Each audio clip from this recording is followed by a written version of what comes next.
tenemos en primer lugar a poner sobre la mesa un poco cuál es la situación, ¿no? Bueno, principalmente hemos tenido esa operación que Estados Unidos e Israel califican de limitada, ¿no? Que es bastante importante a pesar de que pueda decirse que es limitada, porque ha supuesto la toma del paso de Rafah. Entonces, esto era uno de los objetivos realmente reales por parte de Israel dentro de la operación de Rafah. Digo reales porque, bueno, en general, eh, Israel venía a decir, ¿no?, que el objetivo era terminar con Hamas, pero no tiene capacidad, es decir, no tiene manera realmente de conseguir ese objetivo y es lo que venía diciendo Estados Unidos y es lo que venían criticando respecto a la posibilidad de realizar esa operación militar.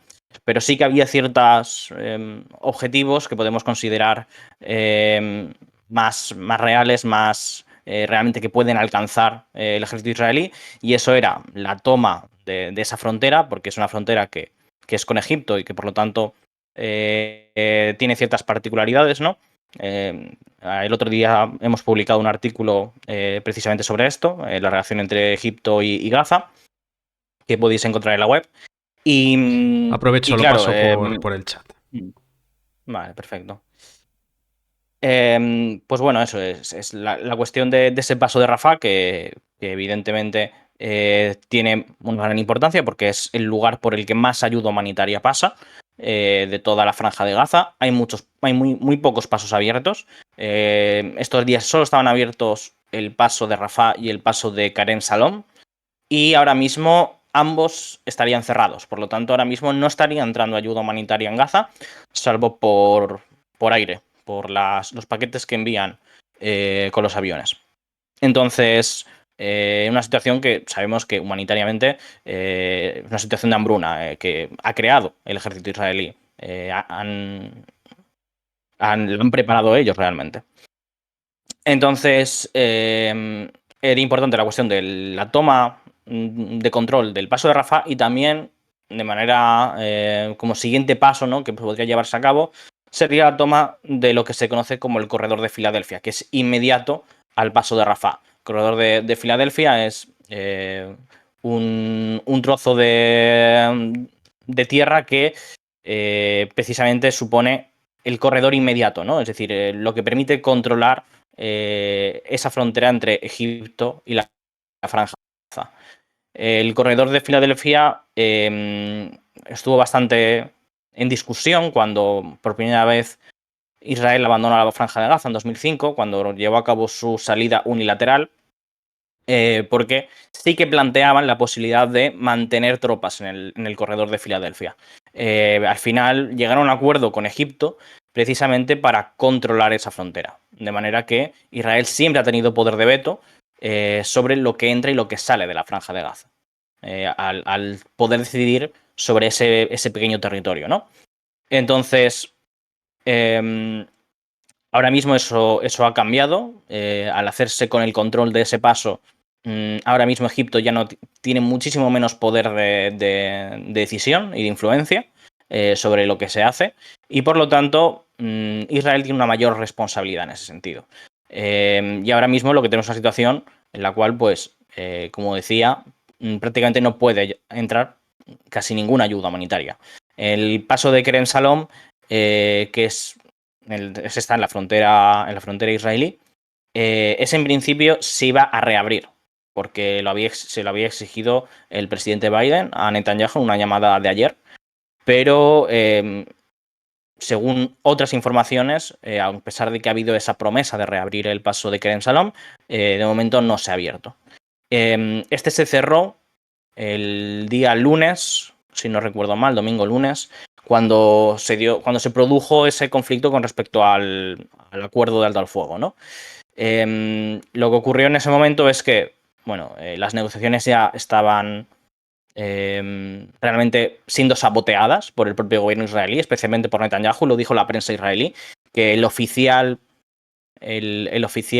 que estaba filtrando información a la prensa israelí era Netanyahu realmente. Esto lo reveló la prensa israelí, como digo, Y eso es lo que muestra realmente es que Netanyahu está intentando sabotear las negociaciones y lo que quiere llevar a cabo es esa operación militar. Entonces,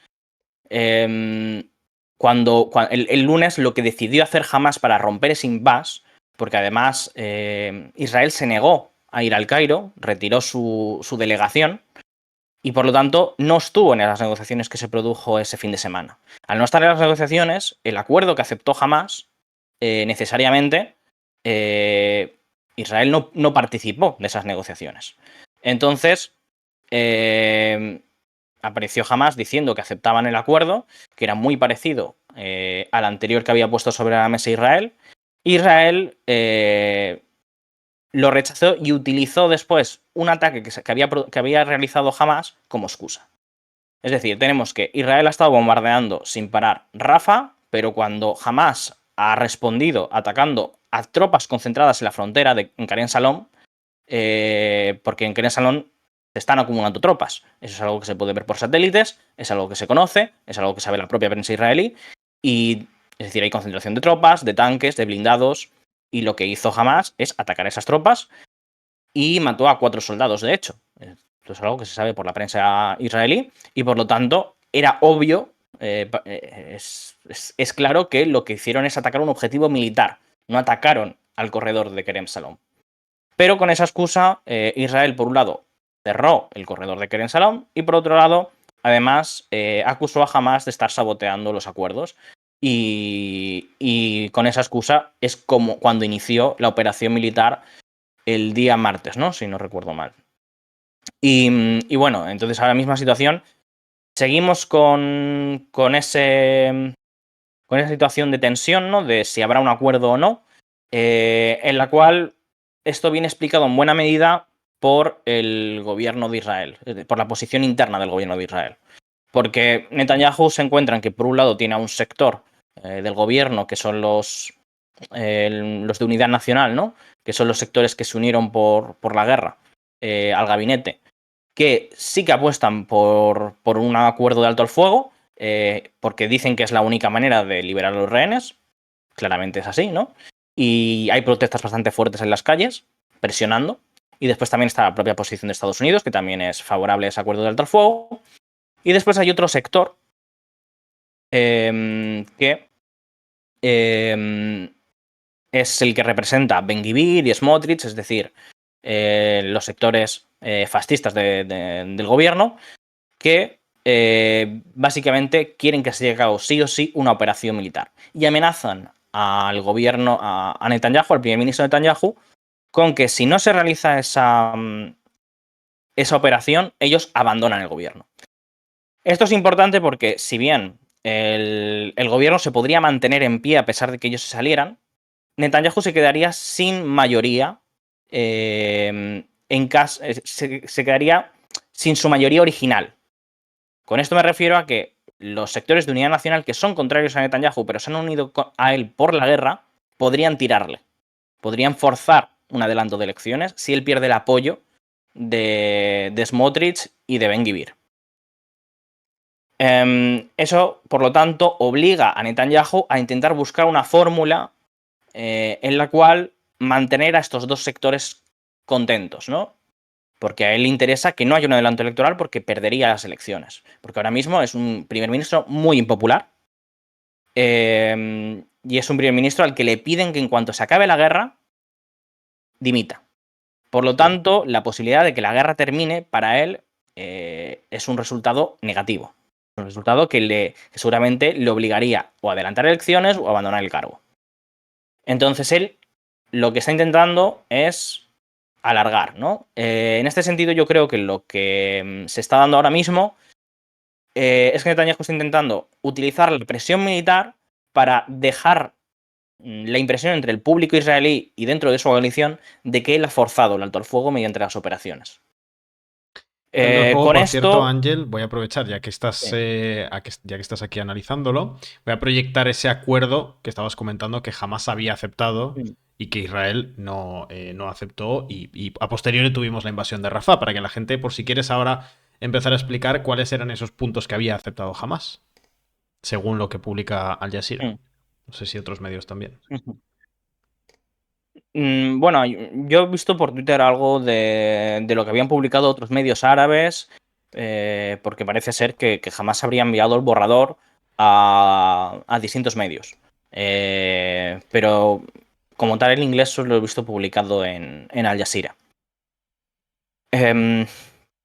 Vale, sí, ahí tenéis el borrador de lo que serían las fases de acuerdo.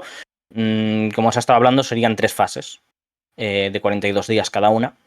Y en esas 3 fases, las cuestiones principales que se están discutiendo es la liberación de los rehenes, la salida de Israel de la Franja de Gaza y, por último, la cuestión del fin de la guerra.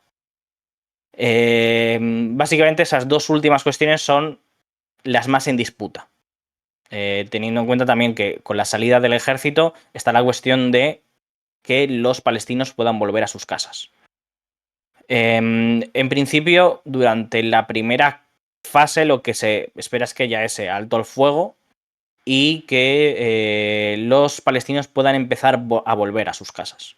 Y durante ese periodo, para asegurar su cumplimiento, se irían liberando rehenes. Principalmente, en un primer momento, lo que queda de mujeres. Aquí quedan mujeres porque hay mujeres militares, ¿vale? En las anteriores rondas de negociaciones y que hubo de alto al fuego, ya se liberaron a todas las mujeres civiles, hasta donde yo recuerdo. Pero aquí se vería a todas las mujeres que quedan, a los enfermos, y a los hombres civiles también que quedan.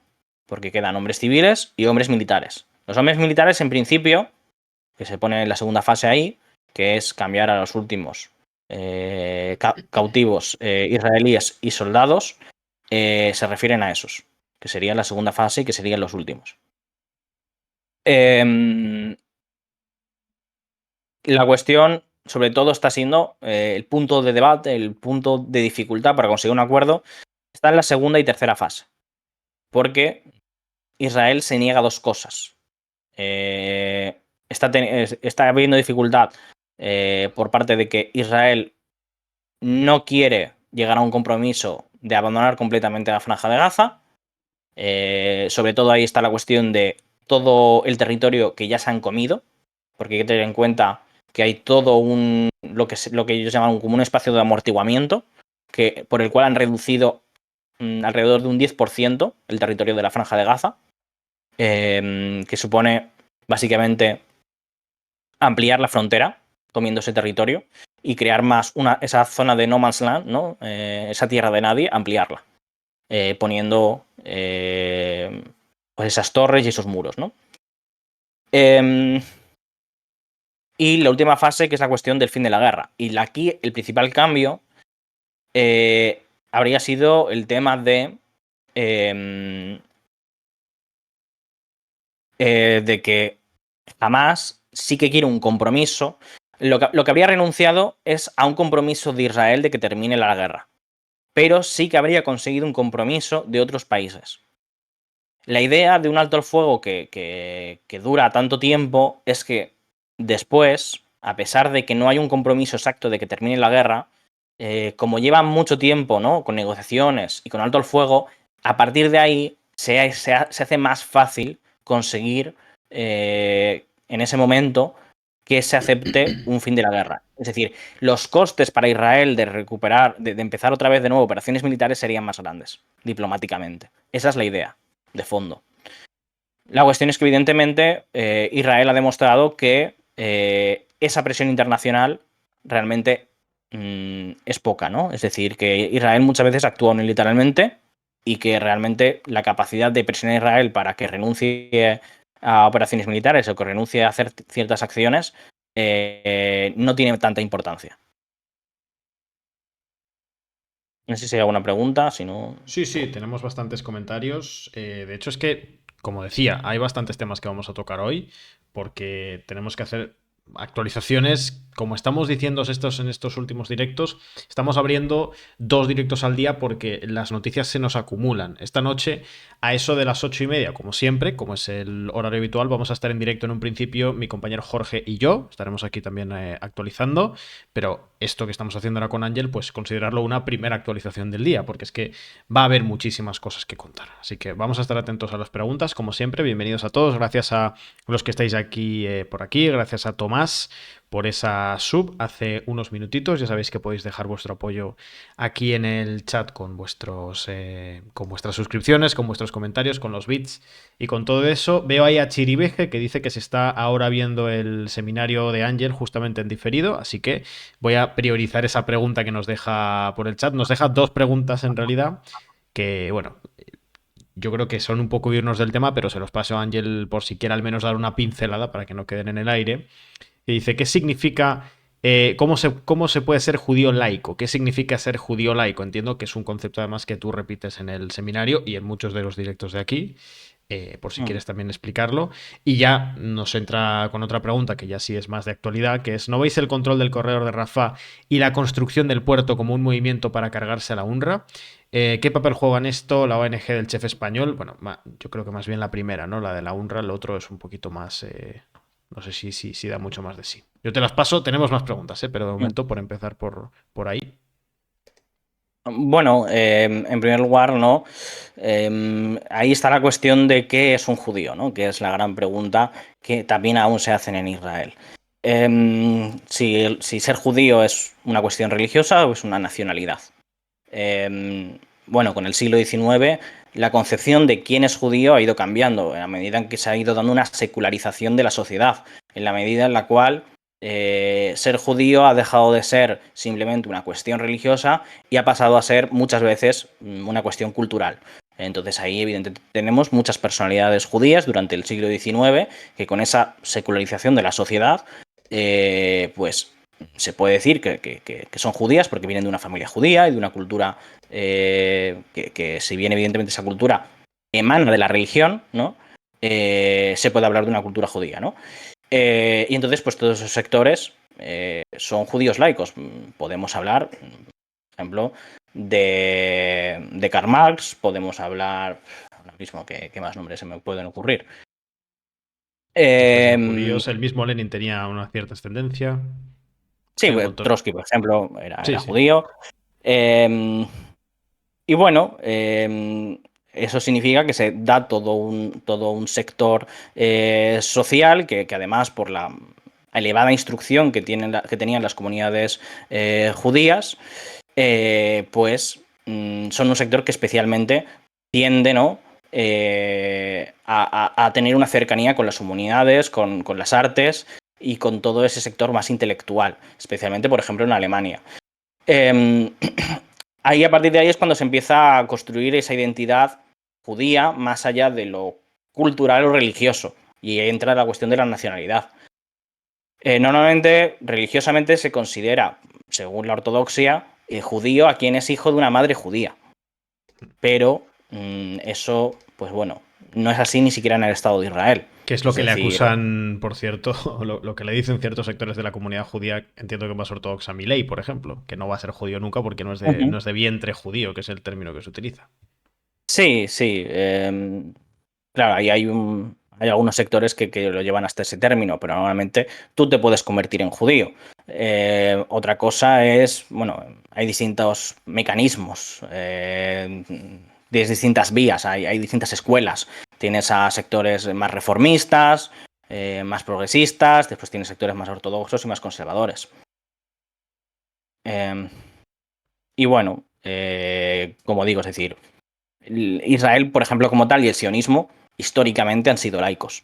Y es como se funda el Estado israelí, bajo esos preceptos de laicidad y de secularización. Pero hay un compromiso religioso. Y entonces la religión sigue teniendo un papel y sigue teniendo un papel fundamental dentro del Estado de Israel. Y eso hay que tenerlo claro.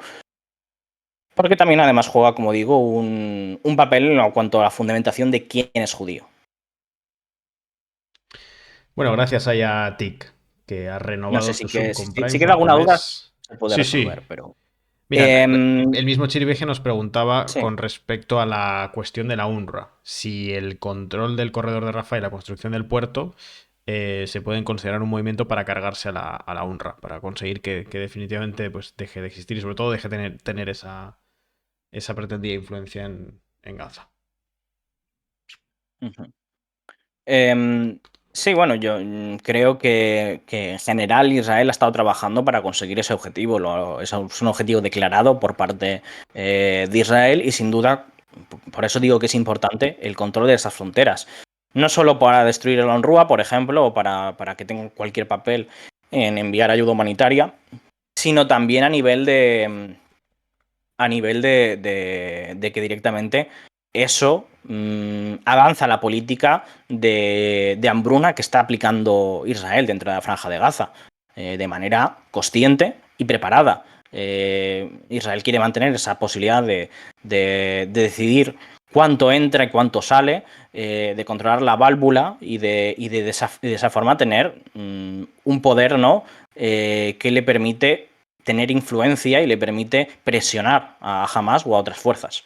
Entonces, bueno, en la cuestión del puerto, por ejemplo, yo considero que también va en esa dirección y de hecho, según se dijo en la prensa israelí, la idea del puerto fue una idea de Netanyahu, no fue una idea de Biden. Y el objetivo del puerto es que no haga falta utilizar los corredores terrestres. Y por eso, bueno, son opciones claramente subóptimas que no arreglan el problema y que además son totalmente ineficientes. Ya directamente a nivel de consumo, es decir, lo que implica fletar un avión y mandar la ayuda por avión es totalmente ineficiente comparado con utilizar un corredor terrestre. Y además peligroso, porque se está viendo, porque ha ocurrido que caen paquetes de ayuda humanitaria y los paracaídas muchas veces no funcionan porque hay mal funcionamiento de lo que sea, se rompe el paracaídas y eso cae pues como un proyectil. Y puede, y lo ha hecho, puede matar a gente. O directamente puede caer, los paracaídas esos son enormes, evidentemente, porque tienen que soportar un peso muy grande para sostener la caída de esa ayuda humanitaria, ¿no? Y pues evidentemente, aunque las casas están destruidas, ahí más o menos la gente intenta continuar viviendo. Y esos paracaídas a veces caen encima de las casas. Lo cual también es un problema en ese sentido. Nos pregunta, de hecho, ahora, o bueno, nos comenta Mario, no sé cómo es esta reflexión que dice, lo de Israel y la UNRWA, dice que al final Israel quiere, y pone entre comillas, destruir a Hamas y se dedica a acabar con una de las pocas organizaciones que evita que Hamas tenga más poder. No sé tú esto cómo lo ves. Bueno, en parte sí. De hecho, se suele decir que cuando Hamas deja. Cuando la UNRWA deja de operar, es más sencillo para estas organizaciones reclutar. Porque la UNRWA paga salarios a sus funcionarios, a los palestinos que trabajan para ellos, que la mayor parte de su personal son palestinos. Y digamos que ellos, por ejemplo, pues dan un sueldo de 400, $300. Eso significa que para que Hamas o otras fuerzas recluten, tienen que ofrecer un salario superior. Cuando esas organizaciones no están, evidentemente el umbral de lo que pueden ofrecer es mucho más bajo, porque la gente está mucho más desesperada y no puede acceder a una fuente de ingresos que normalmente pues permite, ¿no? Aliviar la situación y tener un ingreso que te permita no acudir a esta organización. Por lo tanto, sí, se puede decir de cierto modo que destruir a UNRWA puede beneficiar a estas organizaciones de ciertos modos, ¿no? Pero bueno, al final no es la preocupación de Israel. La preocupación de Israel, además históricamente, nunca ha sido reforzar a una organización como Hamas. No tanto el reforzarla unilateralmente como mantener, por un lado, la separación política y la división entre los palestinos, porque hay que tener en cuenta que Hamas es una organización, pues eso, independiente, que tiene sus propios intereses, sus propios objetivos. Lo digo por no comprar el tropo de que Hamas fue creado por Israel. Otra cosa es que le beneficiase en cierto momento que aumentara su fuerza frente a Fatah. Pero bueno, es decir, ahí el interés de Israel está sobre todo en el hecho de querer eliminar el estatus de refugiado de los palestinos.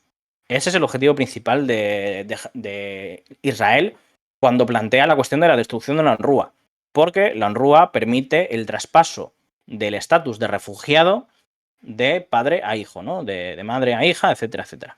Entonces, bueno, ahí está la cuestión de fondo realmente. Es principalmente lo que considera Israel como una cuestión existencial, porque es el pecado original, por así decirlo, es lo que fundamenta la creación del Estado de Israel, la expulsión por la fuerza de 700.000 palestinos. Y si esos palestinos pudieran volver a sus casas, ¿no? Que muchos tienen incluso sus llaves de sus antiguas casas, aunque sus casas quizá la mayor parte no existen ya, fueron totalmente destruidas, demolidas, pues evidentemente habría un cambio demográfico total, ¿no? Y ese cambio demográfico significaría que ya no se puede mantener la supremacía judía, que es lo que explica y lo que justifica la creación del Estado de Israel. Mantener esa mayoría judía. Si no hay esa mayoría, pues no se puede mantener el régimen de apartheid. Bueno, hemos tenido, como dices, esos reconocimientos internacionales, ¿no? Principalmente lo que hemos tenido en estos días han sido los países de la CARICOM, que habían llegado a ese acuerdo del reconocimiento de Palestina, y con Bahamas, ¿no? Que anteriormente han ido Jamaica y Trinidad y Tobago, ya tenemos que todos los países de la CARICOM reconocen a Palestina. Y este es el resultado del veto de Estados Unidos a la entrada del Estado palestino como miembro del pleno derecho a las Naciones Unidas, ¿no? Como ha habido ese bloqueo por ahí, pues lo que parece es que han optado por reconocer a Palestina. Todos estos países insisten en que siguen defendiendo la solución de los dos estados, ¿no?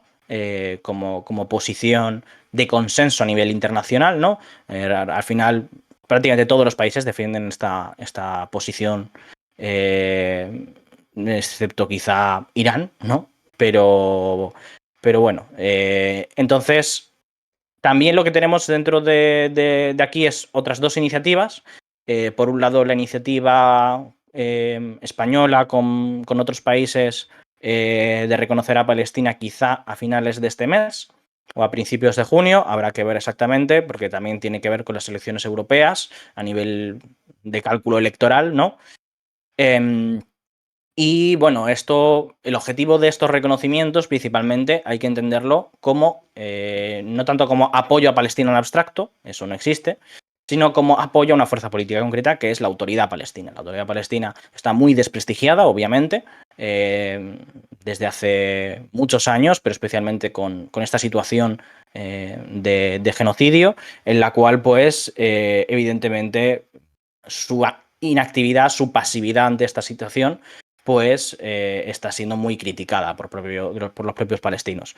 Entonces, avanzar en el ámbito internacional viene a ser un sucedáneo que les permite recuperar algo de aire y sobre todo, bueno, lo que buscan es conseguir tener una posición de cara a esas negociaciones, ¿no? Tener una posición de fuerza para esa solución de los dos estados que quieren conseguir, ¿no? Entonces, lo que quiere ahí la diplomacia española, junto con bastantes más países, es hacer un reconocimiento conjunto que, digamos, impulse de fuerza diplomáticamente a esa vía diplomática. Adicionalmente, tenemos también que dentro de las Naciones Unidas se está debatiendo sobre la presentación de una resolución en la Asamblea General de Naciones Unidas que ampliaría las capacidades de la misión de observación del Estado palestino. Es decir, el Estado palestino desde 2012, que se le reconoció, es como el Vaticano. Es un país observador, pero no es miembro de pleno derecho de la organización. Esto significa que puede participar de los debates, pero no tiene derecho a voto, ¿vale? Y tampoco tiene otras prerrogativas que tienen otros estados, como presentar resoluciones, etcétera, o participar de ciertas comisiones. Entonces, lo que se está planteando con esta resolución por la Asamblea General, que son ciertos poderes que tiene la Asamblea General por los cuales no necesita contar con la aprobación del Consejo de Seguridad, donde está el derecho de veto y donde Estados Unidos, evidentemente, tiene esa posición que les permite bloquear cualquier tipo de iniciativa por ahí. Lo que se está planteando es dar más poderes a esa misión de observación de Palestina. Eso seguramente de lo que se está hablando es que se les permitiría presentar resoluciones y prácticamente se ampliarían los poderes de esa misión de observación hasta tal punto que casi sería un miembro de pleno derecho. Es decir, no se iría, por ejemplo, sin tener derecho a voto seguramente, pienso, tendría que mirarlo bien, pero sí que podría presentar resoluciones por cuenta propia. Eso les permitiría, pues por ejemplo, pues, como hace Cuba, que presenta todos los años una resolución sobre el embargo, ¿no? Por parte de Estados Unidos. Eso les daría mayor independencia y mayor capacidad de pues, autonomía y de mano libre, ¿no? Para utilizar esa tribuna, ¿no? Digamos, para presentar sus reclamaciones contra Israel. Israel ha dicho que, y esto es importante, que ellos consideran que si eso se llevara a cabo, si se consiguiera que esa resolución se aprobara en la Asamblea General, se estaría saltando la autoridad del Consejo de Seguridad. Y ellos lo que dicen, sobre todo, hacia la cuestión donde ellos lo enfocan, es que eso violaría una ley de Estados Unidos, ¿vale? Hay una ley en Estados Unidos que se aprobó, ahora no recuerdo la fecha, durante los años 2010, por ahí, esa década. Es una ley que se aprobó y que básicamente lo que obliga es que Estados Unidos tiene que parar cualquier tipo de financiación a organizaciones de la ONU en las cuales entre Palestina. Eso se aprobó en Estados Unidos. Y por eso, por ejemplo, cuando Palestina entró en la UNESCO, Estados Unidos, cumpliendo con esa ley que aprobó su Parlamento, se retiró la financiación a la UNESCO. Entonces, si Palestina entrara a la ONU, que es lo que se planteaba, por ejemplo, estos días cuando Estados Unidos lo vetó, Estados Unidos, según esa ley, debería de retirar la financiación a la ONU. Y eso es lo que está diciendo Israel. Si se le dan estos poderes a la autoridad palestina, se estaría prácticamente se estaría dando un estatus de miembro de pleno derecho. Y por lo tanto, Estados Unidos tendría que cumplir con su ley, y es para lo que están presionando, y es para lo que utilizan el lobby, para que se quite la financiación de Estados Unidos a la ONU. Entonces, pues bueno, eso sería bastante relevante porque significaría un golpe muy importante a una de las principales instituciones internacionales del mundo, ¿no? Y bueno, hay que tener en cuenta que Estados Unidos es el primer financiador de Naciones Unidas. Bueno, vamos con alguna preguntita, si te parece, del chat. Sí. Vamos a ver. Bastante debate, eso sí. Recordad que hay que se puede debatir, que se puede discutir, que se pueden plantear posiciones, pero pues evidentemente hay un límite a lo que se puede decir en el chat. Que una vez nos habéis dicho algún veto que nos habíais acusado, bueno, pues es que hay cuestiones que en este chat no se pueden decir. Es decir, las puedes decir y nosotros nos reservamos el derecho de vetarte eternamente en el chat. ¿Qué tenemos por aquí? Nos preguntan, por ejemplo... Pues mira, esto lo hemos comentado lo que nos dice Nuls bastantes veces, pero es cierto que es un tema que atraviesa a todo el conflicto, que es la posible llegada de Trump a la Casa Blanca en las elecciones de noviembre. Y aquí hay que matizar, aunque Ángel nos va a ofrecer seguramente ahora una visión para entender cuál es la posición general que tiene Trump y la diferencia que hay con respecto al establishment demócrata en relación a la cuestión Israel, también hay que matizar que depende qué escenario se encuentre Trump en caso de que llegue a la Casa Blanca, qué escenario se encuentre en Israel.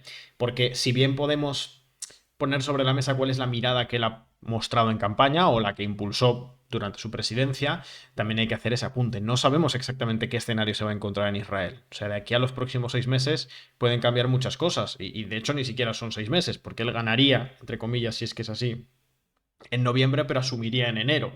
Es decir, todavía quedan 8 meses. Pero bueno, por concretar un poco la pregunta, ¿qué podríamos esperar de Trump si mañana llegase a la Casa Blanca? Aunque sea evidentemente imposible.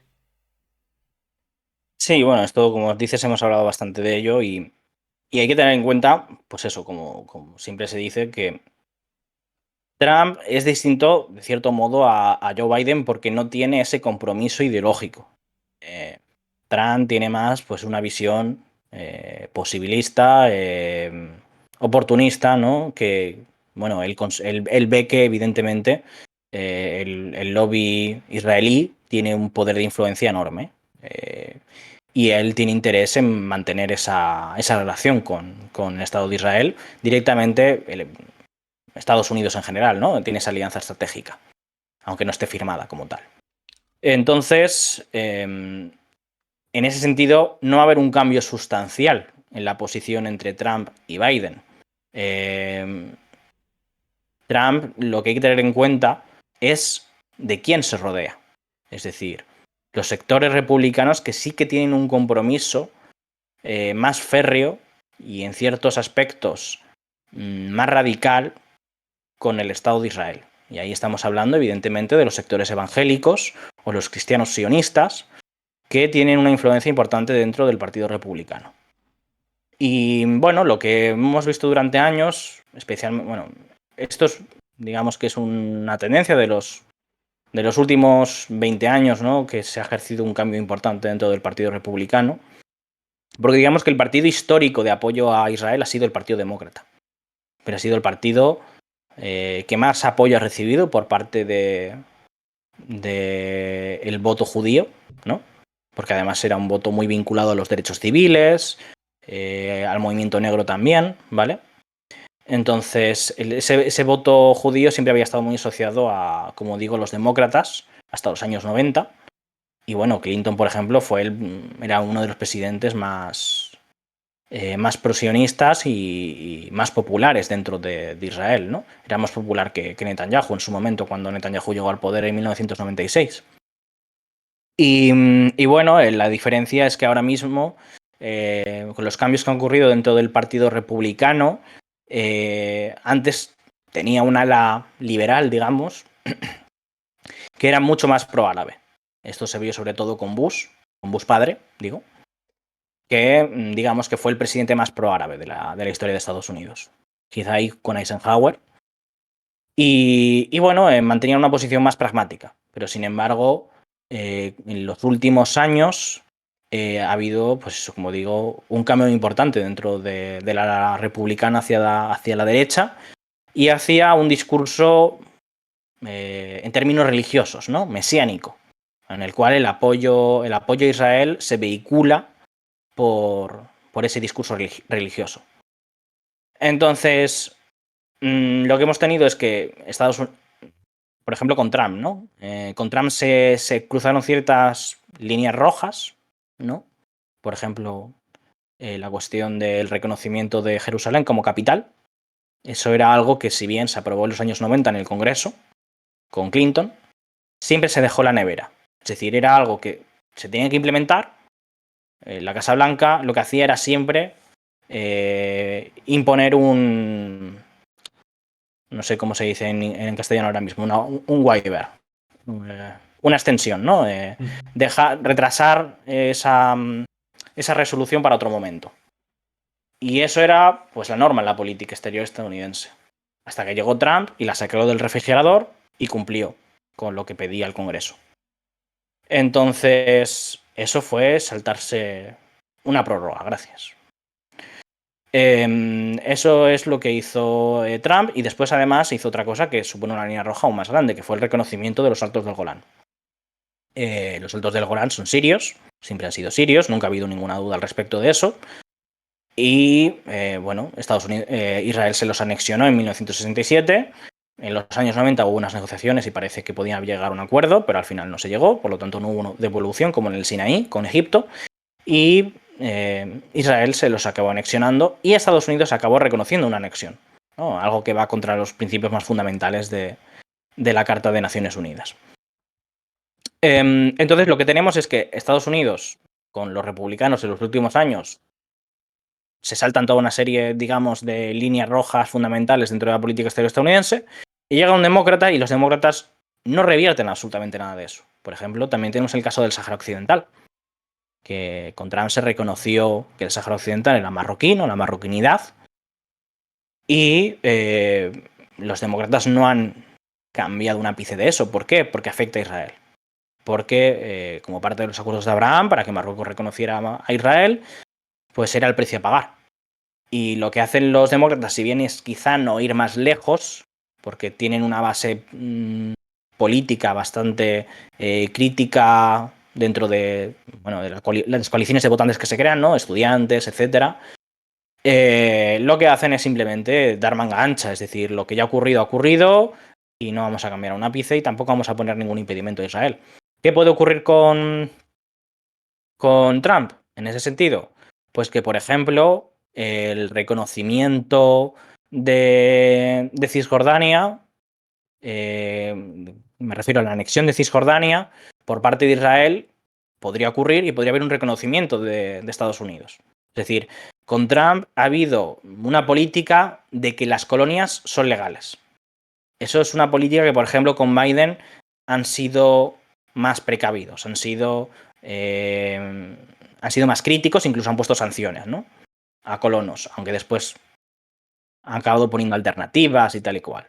Pero bueno, con Trump eso seguramente no ocurra. Es decir, con Trump lo contrario. Es decir, lo que ocurrirá es que durante este gobierno ya hemos visto este gobierno israelí ya hemos visto un aceleramiento de la anexión de Cisjordania. Básicamente, Cisjordania está anexada de facto por parte de Israel, pero de jure no. Digamos, esa es la línea roja.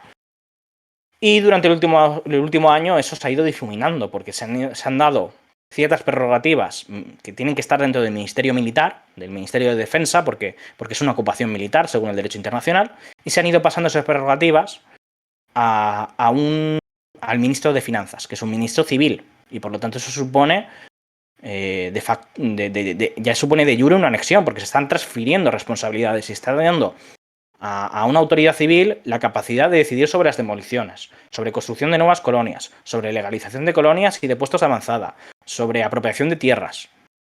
Entonces, es muy probable que yo creo que durante una administración de Trump eso se vea acelerado. Y se ve acelerado también en buena parte porque la administración Biden no ha hecho nada para cambiar eso. Bueno, es que de hecho, en términos internacionales, voy a proyectar aquí el hilo. A ver, evidentemente no vamos ahora a repasar todo el hilo que tenemos de la cuestión internacional de Gaza, de las reacciones que ha habido durante meses. Os hemos estado contando aquí varias, pero por ver las recientes para ubicar un poquito el mapa, ¿no? Es lo que tenemos aquí delante. La cuestión de la Corte Penal Internacional, que nos habíais preguntado antes, que de hecho le voy a pasar ahora a Ángel esa pregunta. Creo que nos lo había preguntado, no recuerdo quién ha sido, ya lo siento, pero bueno, vamos a seguir con este hilo. Teníamos también las declaraciones del ministro de Exteriores de Jordania, que dijo jamás ha presentado una oferta, si Netanyahu realmente quiere, esto fue antes de la invasión de Rafah, quiere un acuerdo, negociará la oferta en serio, en lugar de eso está poniendo en peligro el acuerdo bombardeando Rafah.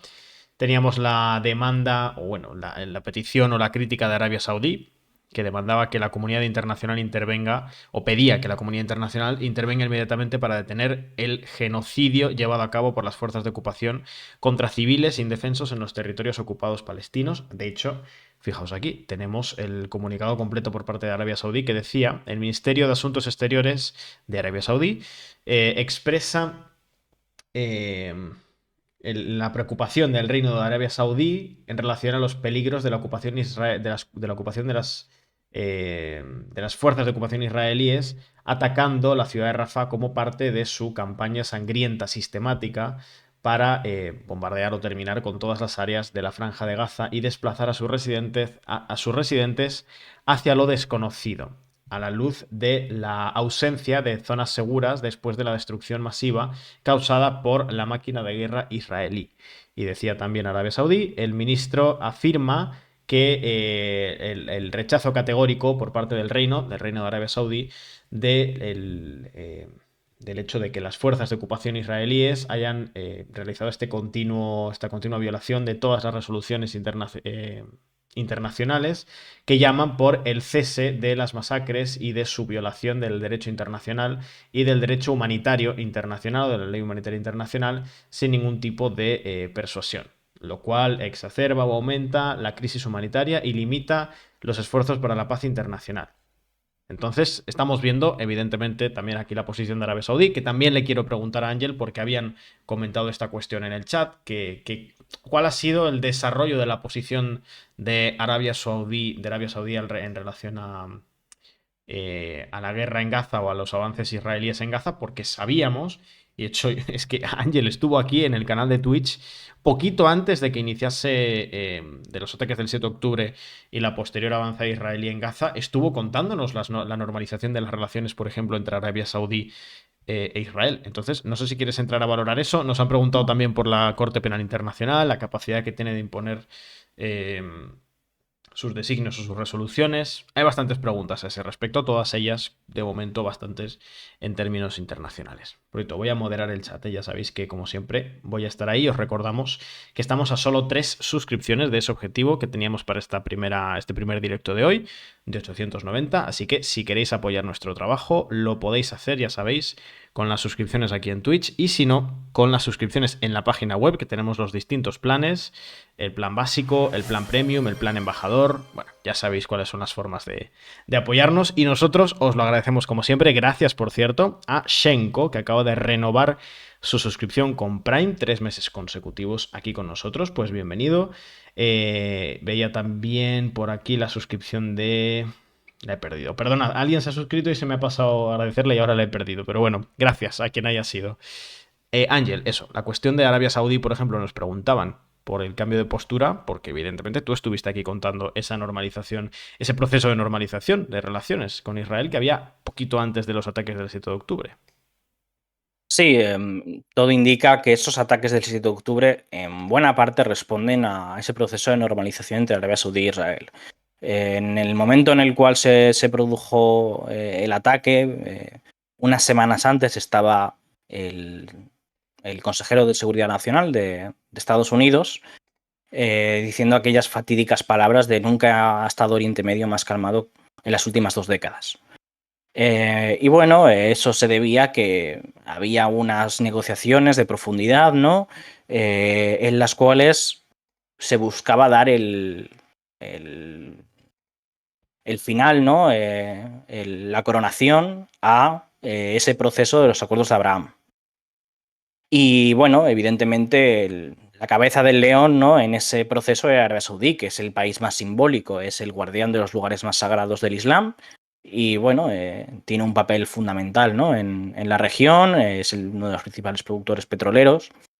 Y el reconocimiento de Israel por parte de Arabia Saudí, pues, digamos, habría coronado la presidencia de Biden y le habría permitido, ¿no? reclamar todo un precio dentro de la diplomacia.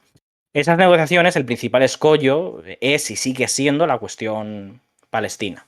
No tanto porque a Arabia Saudí le preocupe Palestina, sino por una cuestión de influencia y de imagen, ¿no? Es decir, Arabia Saudí lo que quiere reclamar ese precio, ¿no? La negociación de que ellos han conseguido un resultado, de que ellos han sido los que han conseguido forzar a Israel al reconocimiento de Palestina, a la creación de un Estado. Entonces, esto es muy importante para Arabia Saudí, como parte de su influencia regional y además de cara al público interno, porque evidentemente Arabia Saudí no se enfrenta a elecciones, es una monarquía absoluta, ¿no? Y bueno, evidentemente no tiene que enfrentar el escrutinio público en ese sentido, en un sentido electoral, pero evidentemente sí que importa la popularidad y sí que importa la opinión pública, ¿no? Entonces, pues bueno, además Arabia Saudí tiene una población bastante joven, que cada vez tiene un peso mayor en una sociedad que, digamos, se ha ido abriendo a ciertas tendencias culturales del exterior y se ha ido liberalizando, podemos decir, ¿no? En sus costumbres, en sus... Digamos que ahora hay más fiestas, las mujeres pueden conducir, no estoy aquí vendiendo las reformas de Arabia Saudí, pero hay que reconocer que han ocurrido una serie de cambios y que eso implica una serie también de cambios en las formas sociales y que por lo tanto puede... Estamos en un momento de transición dentro de Arabia Saudí, también de cierto modo de nacionalización, de pérdida de los vínculos más familiares, más tribales, que han históricamente constituido el reino de Arabia Saudí. Entonces estamos en un momento delicado de transición y por lo tanto a Arabia Saudí le importa mucho su estatus en la región y su imagen. Por lo tanto, pues bueno, para ellos era, como digo, un precio importantísimo el reconocimiento de Palestina. Lo que pasa es que parece ser que, como es habitual, Arabia Saudí podía y puede aceptar algo menos que un Estado palestino. Es decir, puede conformarse con simplemente una hoja de ruta. Y eso es lo que estaba encima de la mesa y eso es lo que está encima de la mesa también ahora. Es decir, al final Arabia Saudí, ¿cuál es su objetivo principal aquí? Conseguir garantías de Estados Unidos. Es decir, Arabia Saudí está preocupada por la influencia de Irán y por las tensiones sociales internas con la población chií, ¿vale? Hay que tener en cuenta que no sé si es alrededor del 20% de la población es chií. Y sobre todo esta población chií vive en las zonas petroleras más importantes del país. Entonces, el tema aquí es que Arabia Saudí pues se conformaría con una hoja de ruta simplemente si recibiera una serie de garantías de seguridad, un tratado de defensa, tipo Japón, por ejemplo, Australia, algo de ese estilo, de Estados Unidos para evitar que vuelva a ocurrir cosas como las de 2019. En septiembre de 2019, Irán atacó, se dice que Irán, como tal lo reclamaron los Houthis de Yemen, pero bueno, se produjo un ataque muy importante sobre la capacidad de producción de petróleo de Arabia Saudí, ¿no? Y paralizó su producción durante semanas. Entonces, para evitar que vuelva a ocurrir algo así, ellos quieren un compromiso claro de Estados Unidos, ¿no? De una alianza regional. Y para eso ellos están dispuestos a reconocer a Israel. Ahí, pues bueno, está el ribete, ¿no? Simplemente el premio de que haya algo con respecto a Palestina. Ahora mismo eso se traduce principalmente en un alto el fuego y en una hoja de ruta. Que bueno, que de cierto modo puede encajar incluso dentro de los planes de Hamás, que es también lo que quieren. Lo que pasa es que lo quieren desde una posición que ellos tengan capacidad de negociación y de fuerza. Algo que no se daba antes del 7 de octubre y que ahora sí que cabe esa posibilidad. Dentro de eso, el lenguaje de Arabia Saudí pues, puede ser más agresivo, puede ser más abierto, más claro, hablando de genocidio, pero al final, en lo que son los hechos, Arabia Saudí no ha demostrado nada por el momento, como tal. Bueno, vamos con alguna última preguntita en el chat, que tenemos de hecho bastantes comentarios. Sí, creo que habías también hecho otra pregunta, sí, además de Arabia Saudí, pero no me acuerdo. Te había preguntado por la Corte Penal Internacional, porque se ha hablado mucho en los últimos meses, evidentemente. Ha sido una de las protagonistas, una de las instituciones protagonistas de todo lo que ha estado pasando, y nos preguntaban también con respecto a la Corte Penal Internacional, a la relación con Israel y a las posibilidades de que pueda efectivamente tener un papel definitorio en la cuestión de Gaza. Por cierto, gracias a TIC por esos 5 regalos de subs que nos ha hecho llegar al objetivo que teníamos para hoy. Así que nada, muchas gracias. Y recordad que a las 8:30 hoy vamos a volver a estar en directo, como siempre. En este caso estaremos con nuestro compañero Jorge también analizando este tema. Puede que hablemos también de Ucrania, ya aprovechando que viene Jorge, que hace unos días que no actualizamos. Así que poneos, seguid al canal y marcad la campanita, que a las 8:30 vamos a estar. Eso, nos preguntaban con respecto a la Corte Penal Internacional. Y recordad en el chat, comentad todo lo que queráis, pero ya sabéis, cuidado un poquito con el vocabulario y sobre todo, si tenéis una posición en concreto sobre el tema, no hace falta que la digáis 10 veces. Es decir, si apoyáis a uno de los bandos, con que lo digáis una vez, tranquilos que queda clarísimo, no hace falta que lo reiteréis tantas veces. Ahora sí, Ángel, tema de la Corte. Bueno, la Corte Penal Internacional estaría valorando, ¿no? Imponer una orden de arresto internacional contra Netanyahu, contra el ministro de Defensa Yoav Gallant y contra Halevi, que es el jefe de las Fuerzas Armadas, ¿no? Bueno, esto está en el aire, ¿no? No se sabe realmente, después de que hayan matado a como mínimo 40.000 palestinos, no se sabe realmente si se llevará a cabo. Hay mucho rumor. Y bueno, aquí quizá lo primero sería explicar cómo funciona la Corte Penal Internacional, ¿no? A diferencia de la Corte Internacional de Justicia, ¿no? Que es la que está juzgando el caso de genocidio, la Corte Penal Internacional no juzga estados, juzga personas, ¿vale? Eso significa que lo que hace es perseguir a oficiales de gobierno. Y, en este caso, pues tenemos sobre todo muchos ejemplos con África, ¿no? Se suele criticar mucho a la Corte Penal Internacional porque es una corte que persigue a los presidentes africanos por crímenes de guerra, por ese tipo de crímenes de lesa humanidad, pero nunca persigue a presidentes occidentales, ¿no? Nunca ha presentado denuncias contra, por ejemplo, por la guerra de Irak. Bueno, en el caso de la guerra de Irak se suele decir que porque entonces no se había creado la corte y después no podía presentar casos, ¿no? Cuando se creó, porque ya había pasado. Y bueno, es muy criticada por ese tipo de cuestiones, evidentemente. Y que al final que funciona, ¿no? Como parte de las instituciones e intereses del bloque occidental. Hay que tener en cuenta que no es una corte que como tal sea de la ONU, es decir, no forma parte del sistema de las Naciones Unidas, sino que es una corte de una organización internacional creada por todos los estados firmantes, ¿no?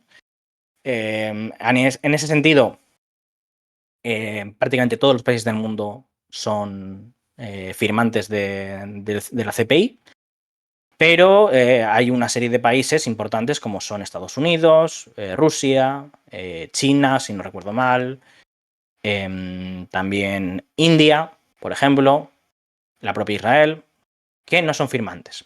¿Esto significa que la Corte no tiene jurisdicción? No exactamente. Por ejemplo, en el caso de Rusia se han presentado una petición de arresto internacional contra Putin y contra otros miembros contra otras autoridades rusas por un lado, creo que era guerra ilegal, ¿no? Por invadir Ucrania, y el otro caso era por transferencia de personas, ¿no? Por mover a niños ucranianos del Donbass, creo que precisamente era del Donbass, a otras partes de Rusia para adopción, ¿no? Bueno, ese ha sido un caso en el cual básicamente la Corte se arroja jurisdicción, ¿vale? Porque esos crímenes se están dando en Ucrania, ¿vale? Entonces, como Ucrania sí que es firmante y tiene jurisdicción en el territorio ucraniano, los crímenes que se cometen dentro de Ucrania sí que los puede juzgar. Esa es la idea. Y Estados Unidos, de hecho, ha apoyado esto y todo el bloque occidental. En el caso de Israel, Palestina, la autoridad palestina sí que es firmante. Israel no. Pero como Israel comete crímenes dentro de los territorios, lo que se conocen como territorios ocupados, Cisjordania y Gaza, la teoría es que, igual que en Rusia, igual que con los líderes rusos, la Corte Penal Internacional tendría también aquí jurisdicción por eso. ¿Cuál es la cuestión que están poniendo por encima de la mesa, por ejemplo, estos senadores que amenazan a la Corte Penal Internacional con sanciones y con persecución contra el fiscal general y su personal, su institución y sus familiares incluso? La cuestión que están poniendo encima de la mesa es que la Corte Penal Internacional lo que viene a decir es que no solamente tiene que tener jurisdicción, sino que tiene que el país en concreto no perseguir esos crímenes. Es decir, que si no hay un sistema judicial que garantice básicamente justicia, ¿no? Que no garantice la resolución de esos posibles crímenes, que juzgue esos casos, entonces es cuando interviene la Corte. Por eso se utiliza mucho y se dice, por eso se utiliza, por ejemplo, en el caso de personalidades líderes africanos, porque básicamente en países africanos, muchos de ellos no hay la misma seguridad jurídica, digamos, no hay el mismo Estado de Derecho, y eso se utiliza pues para perseguir a estos líderes, para presentar órdenes de arresto por esos crímenes que se hayan dado, mientras que en estados occidentales, como sí que hay un sistema jurídico, digamos, más robusto y hay lo que se conoce como un Estado de Derecho, pues eso se utiliza para decir que la Corte no tiene necesidad de perseguir esos crímenes. En el caso de Israel, precisamente, Israel siempre se ha escudado en su sistema judicial y en decir que ellos persiguen cualquier tipo de crimen cometido dentro de los territorios ocupados. Y es verdad que hay algunos casos que se juzgan. Lo que pasa es que si tú miras el resultado de esos juicios, prácticamente en ningún caso hay condenas. Y las condenas, cuando las hay, son ridículas. Entonces, mucha gente alega que debería de haber órdenes de arresto internacionales por esos crímenes que están cometiendo el gobierno actual, ¿no? Y sus líderes políticos como militares. Esto sería una mancha muy importante, ¿no? Dentro de la legitimidad de Israel y dentro de su imagen internacional. Y es una de las cosas principales que ha estado sobre la mesa durante todo 2023 por la cuestión de la reforma judicial que planteaba el gobierno de Netanyahu.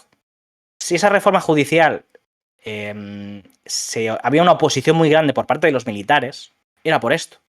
Porque venían a decir que si esa reforma se aprobaba, su resultado sería que la independencia judicial estaría entera de juicio y, por lo tanto, los tribunales internacionales se verían obligados a presentar órdenes de arresto, y eso complica mucho la diplomacia y complica mucho a un país como Israel viajar a otros países a sus líderes, porque, digamos, como hay tantos países que forman parte de la CPI, significa que a esos países no podrías ir. Eso le pasó al propio Vladimir Putin, que no pudo viajar a Sudáfrica, a la cumbre de los BRICS, porque había una orden de arresto y el gobierno sudafricano no se atrevió a ir contra ella. Es decir, no se atrevió, digamos, a invitar a Vladimir Putin, y después que si la justicia sudafricana ordenaba que los policías, ¿no?, que las fuerzas de seguridad tenían que arrestarle, enfrentar, por ejemplo, digamos, esa ruptura de su marco jurídico. Porque, bueno, además en Sudáfrica hay que tener en cuenta que el derecho internacional, ¿no?, la ley internacional tiene un peso significativo escrito en la propia Constitución, por la cuestión del apartheid, una cuestión del legado y de cómo se construyó la Constitución de 1996. En el caso de Israel, la ley internacional también tiene un papel bastante importante y claro, en Israel se considera, ¿no?, a pesar de todas las violaciones que hay de la legalidad internacional y de todo que se sobrepasa por encima de las resoluciones de la ONU, la cuestión jurídica sigue teniendo un papel muy importante. Y evidentemente que Netanyahu no pudiera viajar, por ejemplo, a muchos países africanos, o que no pudiera viajar a muchos países europeos, sería problemático.